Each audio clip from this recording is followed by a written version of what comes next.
सभापती महोदय, सन्माननीय मुख्यमंत्री देवाभाऊंच्या नेतृत्वामध्ये आरोग्यमंत्री आंबेडकरजी अतिशय उत्तम काम करतायत. परंतु आता जो गोषवारा मंत्री महोदयांनी मांडला, मी आत्ताच 3 दिवस पालघरमध्ये राहून आली आहे आणि ज्या पद्धतीने आरोग्य व्यवस्था समाधानकारक पाहिजे त्या पद्धतीत ती नाही आहे हे मात्र आपल्याला मान्य करावं लागेल. योजना आहेत. आज त्या ठिकाणी 2014 पासून ट्रॉमा सेंटरचं काम चालू आहे. आजही ते पूर्ण झालेलं नाहीये. संपूर्ण ताण जो आहे तिथल्या कॉटेज हॉस्पिटलवरती पडतोय. कॉटेज हॉस्पिटलची अवस्था जर तुम्ही जाऊन बघितली तर तिथे आज जागा नाहीये ही परिस्थिती आहे. धुंडलवाडी म्हणून एरिया आहे, ते धुंडलवाडी हायवेवरती आहे. आज जर तिकडे रस्त्यावरती कुठली दुर्घटना झाली, कोणाचा त्या ठिकाणी जर ऍक्सिडेंट झाला तर न्यायला हॉस्पिटल नाहीये. समोरच रस्ता क्रॉस करून धुंडलवाडीच्या इमारतीचं काम चालू आहे सभापती महोदय, पण त्याला सुद्धा बरीच वर्ष झाली, ते पूर्ण झालेलं नाहीये.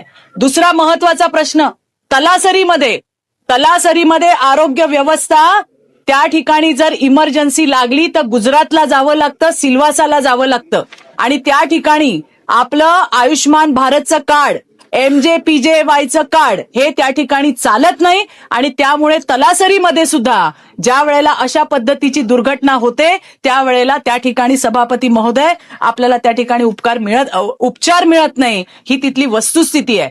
आणि म्हणून मला असं सांगायचंय की ज्या चांगल्या पद्धतीने सरकार काम करतंय त्याच पद्धतीने पालघर मधली जी आरोग्य व्यवस्था मोडकळीला आलेली आहे तिला त्या ठिकाणी उभं करणं हे तितकंच महत्वाचं आहे.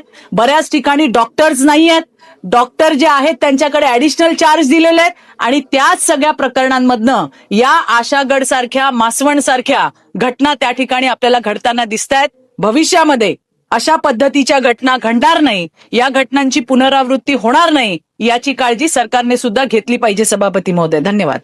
सभापती महोदय, चित्राताईंनी जे सांगितलं, प्राथमिक आरोग्य केंद्र 46 इमारती चांगल्या आहेत आणि त्यापैकी 41च्या इमारती नवीनच झालेल्या आहेत. ताईंनी ज्या सूचना दिलेल्या आहेत मी प्रत्यक्ष त्या ठिकाणी जाऊन येईल, परंतु समाधानकारक पालघरमध्ये आरोग्याच्या